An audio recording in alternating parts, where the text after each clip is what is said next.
It's not cheating if nothing happened. She said, when I found Tex planning to meet her ex at a hotel this weekend, I didn't argue, just said okay and went to bed. She thought that was the end of it. It wasn't. I moved out while she was at work the next day. She came home to an empty apartment and a node. Now something happened. I left. Hey viewers, before we move on to the video, please make sure to subscribe to the channel and hit the like button if you want to see more stories like this. Thanks. The steam from the bathroom wrapped around me like a ghost as I stood there holding a phone. I hadn't been looking for it. A notification had lit up the screen face up on the coffee table where she'd left it. Mike? Can't wait for Saturday. Arbor Suites. Room 412. I'll be thinking about you. The blood in my ears made a sound like static. My thumb, moving of its own accord, tapped the screen. No password. She never bothered around me. The thread was a roadmap to a weekend. I wasn't invited to a week of planning. Talk of what she'd wear, what he missed. Her messages were eager, punctuated with laughing emojis and winking faces. My eye-skin dates times this Saturday. 2 days from now, the bathroom door clicked open. Sarah emerged wrapped in a towel, her skin pink from the heat. She was smiling, reaching for a moisturizer. You'll never guess what Stacey said at work today. She began, then stopped. She saw my face. She saw her phone in my hand. The smile didn't fade so much as shatter and reform into something defensive and sharp. What are you doing? My voice came out flat, a neutral tone I didn't recognize. Who's Mike? A micro flinch, then a performative sigh. Ugh, Mike from college. I told you about him. What? And why are you planning to meet him at the Harbor Suites this Saturday? Room 412. The color drained from her face, then rushed back in 2 red spots on her cheeks. She snatched the phone from my hand, not to look, but to clutch it to her chest. You went through my phone. It lit up. I saw it. That is a massive violation of trust. She spat, her eyes wide with manufactured outrage. I can't believe you'd snoop. I wasn't snooping. I said, the calm in my voice, unnerving. Even me, it was right there. The message was right there. So is the rest of the conversation. She waved a hand, as if swatting a fly. It's just talk. He's going through a divorce. It's messy. He's lonely. I was just going to be there for him as a friend. I looked at her, the woman I'd shared a bed with for 4 years. I knew every curve of her smile, the cadence of her laugh. Now, I watched a stranger perform a bad play. It says, and I quote, I haven't been able to stop thinking about that weekend in Miami. You replied, me. Either this time, let's not leave the room. I recited the words like reading a grocery list. That's you being there for him. Her lips pressed into a thin line. She crossed her arms, the towel gaping slightly. She didn't bother to fix it. You're taking everything. So literally, it's just flirty banter. It doesn't mean anything. It means you made a plan to meet an ex-boyfriend at a hotel. It means you hit it. I didn't hide it. She insisted, her voice rising. It just never came up. And for the last time, it's not like I did anything. Nothing happened. There it was. The cornerstone of her defense, laid out with such absolute breathtaking arrogance that I actually felt the anger leave my body. It evaporated, leaving behind a crystalline silent clarity. It's not cheating if nothing happened. She said firm, nodding as if this was an immutable law of the universe. It's just words. You're really going to blow up our entire relationship over some hypothetical text messages. Over nothing. I looked at her, the defiant set of her jaw, the eyes waiting for me to crumble, to agree that I was being unreasonable, emotional, literal. For 4 years, I'd loved her. I'd planned a future in my head, a future with her at the center. I'd forgiven bad moods, supported her career shifts, been her rock when her father was sick. And here she stood, reducing a calculated betrayal to a semantic debate. The love I felt didn't break. It didn't even hurt. It just switched off like a light in an empty room. I took a slow, deep breath. The static in my ears was gone. Everything was quiet. Okay. I said it wasn't a sigh of defeat. It wasn't a grunt of anger. It was a simple final acknowledgement, a period at the end of a sentence. She blinked. The defiance flickered, replaced by confusion, then a dawning smug satisfaction. She mistook my clarity for capitulation. She thought I'd seen the flawless logic of her lie. The tension melted from her shoulders. A small victorious smile touched her lip. Good, she said, her voice softening back into its normal tone. She turned and walked toward the bedroom, tossing a comment over her shoulder as if we'd just decided what to watch on TV. Can we order Thai for dinner? I'm starving. I didn't answer. I walked to the window and stared out at the deepening twilight. I heard the hairdryer start in the other room. Okay. The plan began to form in my mind, not as a rage-fueled fantasy, But as a simple, practical to-do list, a mental inventory of what was mine, the location of my important documents, the number for a 2-4 hour moving service I'd seen on a truck once, the balance of our joint account. Mostly my money, as it happened. The emotional storm was over. The cleanup would be clinical, and it would be absolute. I went to the bedroom. She was at the vanity blow drying her hair, humming. She caught my eye in the mirror and gave me that smile again. The one that said, "Say it." That wasn't so hard.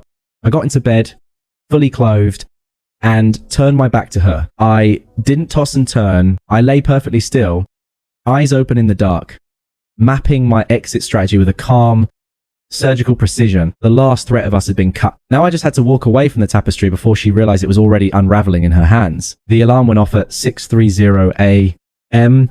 Sarah stirred beside me, grumbling, and hit snooze. I lay there, counting her breaths until they evened back into sleep. Then, with the precision of a surgeon, I did not look at her. I slid out of bed dressed in yesterday's jeans and a hoodie and walked into the living room. The first thing I did was take a photo of the note I'd written hours ago in the dark, propped against her favorite mug on the kitchen counter.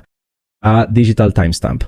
Proof for myself, more than anyone, that I had done this calmly, that I meant it. I opened my laptop at the dining table, the one we bought together at a flea market. I found the website for Metro Movers anytime, anywhere, and clicked the 24/7 chat. Me?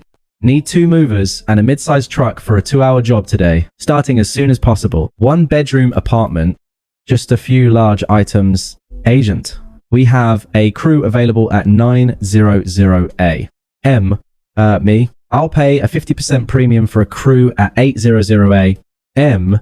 Agent. Give us 20 minutes. I transferred the deposit without a flinch. Money was just a tool for freedom now. Then I packed. I worked, not with grief, but with a focused, sterile efficiency. I took the 2 large suitcases from the top of the closet and filled them with my clothes, my shoes, my winter coat. I left the sweater she'd knitted me badly 2 Christmases ago draped over the chair. I emptied my bedside drawer, passport, birth certificate, social security card, the watch my dad gave me. I left the silly photo booth strips from a friend's wedding from the living room. I took my PlayStation and my laptop. I left the TV we'd bought together, the throw pillow she picked out, the bookshelf that held mostly her novels, from the kitchen.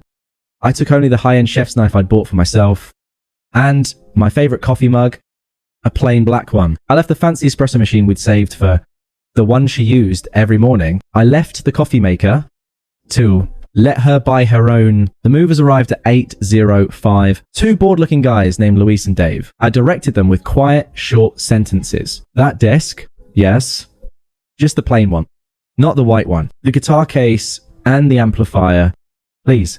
The grey filing cabinet, that's it. They loaded my life into the truck in under 40 minutes. The apartment looked lopsided, not empty, but wrong. Like a smile, missing key teeth. It was a violation of the life we'd curated, and the sight of it filled me not with sadness, but with a grim sense of correctness. I did one last walk through the bathroom. My razor was gone from the counter. My towel was missing from the rack. The bedroom, my side of the closet, was a hollow cavern. My suitcase, the one I used for work trips, was gone from under the bed. I stood in the doorway of the room where she still slept, her hair fanned out on my pillow. I felt nothing. No last pang of love. No fure. She was just a person in a bed in a room that was no longer my home. I closed the front door softly at 8:52 a.m. I did not listen for the click. I walked downstairs, handed Luis a cash tip, and gave him the address for a storage unit across town. I'd rented online an hour prior. Then I got into my own car. I drove to a bland mid-tier extended stay hotel on the other side of the city. I paid for a week in cash. The room smelled of artificial citrus and stale air. I set my suitcase down on the floral bedspread. Silence. It wasn't the silence of loneliness. It was the profound, absolute silence of a decision executed, the white noise of her presence, her moods, her expectations. The low-grade anxiety of the last 24 hours, it was all gone. For the first time in years, the only thing in my head was my own thoughts. I powered on my phone. A barrage of notifications flooded the screen. A digital tsunami breaking against my newfound calm. 3 missed calls. Sarah. 1 new voicemail. Text message. Sarah. 9:17 a.m. You didn't wake me up. Where are you? Sarah. 9:45. Are you at work already? Call me when you get this. I could picture it. Her waking up late, scrambling for work. The first flicker of unease when she saw my side of the closet, I put the phone face down on the nightstand. I took a shower in the small plastic stall. The water pressure was terrible. It felt amazing. When I got out, the phone was lit up again. Sarah. 10:31 AM. My TV is gone. What the hell? Sarah. 10:33 AM. You took the coffee maker? Are you serious right now? Sarah.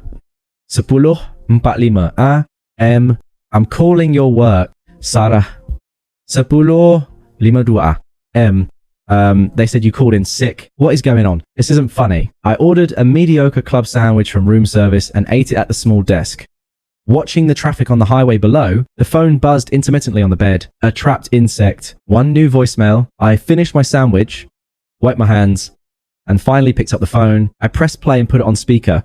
Leaning back in the cheap chair, her voice was high, tight, with a panic that was just beginning to curdle into anger. What the hell? Where are you? Are you serious right now? You just move my things. You just take stuff in the night? This is insane. We need to talk like adults. Call me the second you get this. Beep. The message ended. I looked at the time. 11:30 AM. She'd be on a lunch break. Sitting in the apartment that was now just her apartment. Surrounded by the ghost of my absent. Staring at the note. Now something happened. I left. I imagined her reading it. I imagined her brain. So adept at twisting logic. Trying to contort this. He's overreacting. He's trying to teach me a lesson. He'll be back. But the missing furniture, the empty closet, they were facts too solid for her. Semantics, for the first time, her words had met an action they couldn't explain away. I powered the phone off completely. The room was silent again. I laid down on the bed. The stiff sheets unfamiliar against my skin. I closed my eyes. I didn't sleep, but I rested in a way I hadn't in years. There was no argument to rehearse, no hurt to nurse, no confusion to untangle. There was only the quiet, irrevocable truth of what I had done. The first move was complete. The game for me was already over. She just didn't know she was playing alone. For 3 days, I lived in the sterile bubble of the hotel room. I didn't turn my phone on. The silence was an active project, and I cultivated it. I got a temporary membership at a gym 2 blocks away and went every morning, pushing my body until it was too tired to feel anything but its own exertion. I bought a new coffee maker, a simple one, and drank from my black mug at the small desk. Looking at apartment listings online, I was a ghost building a new skeleton. And the process was peaceful. On the 4th morning, I powered on my phone. It chimed for a full minute. A symphony of delayed misery. 17 M calls. 8 new voicemails. Countless texts. I listened to the voicemails in chronological order. My face impassive. Voicemail 1. Day 1. 12, 15. Panic. Okay. You've made your point. This isn't funny anymore. Where are you? Call me. Voicemail 2. Day 1. 6:47 PM. Inga. My mum is freaking out. My friends think you're a psycho. You can't just abandon shared responsibilities. The rent is due next week. You call me right now. Voicemail 3. Day 2. 10:03 AM. Confusion. I went to Mike. I told him what happened. He said it was too much drama. He hasn't texted me back. Is this what you wanted? Voicemail 4. Day 2. 11:30 PM. Tears. Ref. Messy crying. Please just come home. I'm sorry. I'm so sorry. It was a mistake. I didn't go. Doesn't that count for anything? I deleted them all. Then I scanned the texts. They told the same story in reverse. Anger, crumbling into bargaining. The final text sent last night was a single line. We need to talk. Please. I had just finished my coffee when the phone rang in my hand. Sarah? I let it ring 3 times. Then answered. I said nothing. Hello. Are you there? Her voice was raspy. Thin. I'm here. A sharp intake of breath. Oh, thank God. Listen, you need to come home. We can fix this. There's nothing to fix. I said, my voice even. I've moved out. You'll need to cover the full rent or find a roommate. I've already spoken to the landlord. I'm off the lease as of the 1st of next month. He has my forwarding information for the security deposit. The silence on her end was stunned. She hadn't expected logistics. She'd expected emotion. You talked to the landlord already? Yes. So that's it. You're just going to throw away 4 years over nothing. There it was again. The cornerstone. I almost smiled. It wasn't nothing to me, but I didn't go, she wailed. The tears returning. I called the whole thing off. I chose you. Doesn't that matter? I looked out the window at the grey sky. Whether you went or not is irrelevant. Sarah, you defended wanting to, my leaving isn't a punishment. It's just a consequence. It's not a negotiation. You're being so cold. She accused, a new note of hysteria creeping in. This isn't you. Who does this? It's me now. I said simply, goodbye. I hung up. I blocked her number. The silence returned, sweeter than before. The karma, as I predicted, announced itself through other channels. Her friend Lisa texted me from a number I didn't recognize. Lisa. Hey. It's Lisa. Zara is a wreck. She's not eating. She's going to lose the apartment. Whatever she did, is this really worth destroying her life over? Just talk to her. Be the bigger person. I stared at the message. Be the bigger person. A phrase used exclusively to ask the wrong party to eat more. I didn't respond. I blocked that number. A week later, a voicemail from an unknown number bypassed the block. Her voice was shaky, hollow. He used me. Mike? He just wanted an ego boost. He's back with his wife. My friends, they're saying they told me so. My mum is so disappointed. I have to move in with my cousin because I can't afford the place alone. Please. I need you. I'll do anything. You win. Okay. You win. I deleted it. You win? She still saw it as a game with a score, not a bridge she'd burned. I found an apartment, a modern 1-bedroom with a view of the river. I bought new furniture, piece by piece, choosing only what I liked. I immersed myself in work, and my boss, noticing the sudden focused output, put my name forward for a major project. I started going out with colleagues, relearning how to have conversations that didn't revolve around someone else's emotional weather. 6 months dissolved. Sarah became a memory with the emotional weight of a textbook fact. The hurt was archived, then a text from an old mutual friend, Kyle, who'd always been decent. Kyle, hey man, hope you're good. For your information, Sarah knows you'll be at the Oak Barrel for Jake's thing tomorrow. She might show, thought you should know. I replied, thanks for the heads up. I wasn't worried. I felt nothing. The Oak Barrel was bustling for a Thursday. Jake was holding court at a large table, surrounded by friends from different chapters of life. I was there leaning against the bar, nursing a whiskey, laughing at something. My coworker Maya had said, I felt easy in my skin. This was my life now. It was good. I saw her the moment she walked in. She looked effortful. Her hair was styled a new way. Her dress a little too dressy for a pub. Her makeup perfect but thick. She scanned the room, her eyes landing on me. There was a desperate hope in them that flickered and died when she saw my expression. A Polita blank slate. She weaved through the crowd. I didn't look away. I just waited. Hey, she said, stopping a few feet away. She smelled of a familiar, expensive perfume. Hello, Sarah, you look really good. She said, the words tumbling out. Healthy, successful, at peace. All the things. She wasn't, thanks. I didn't return the compliment. I took a sip of my drink. The silence stretched, screaming at her. She took a sharp breath. I've been in therapy for months now. That's good.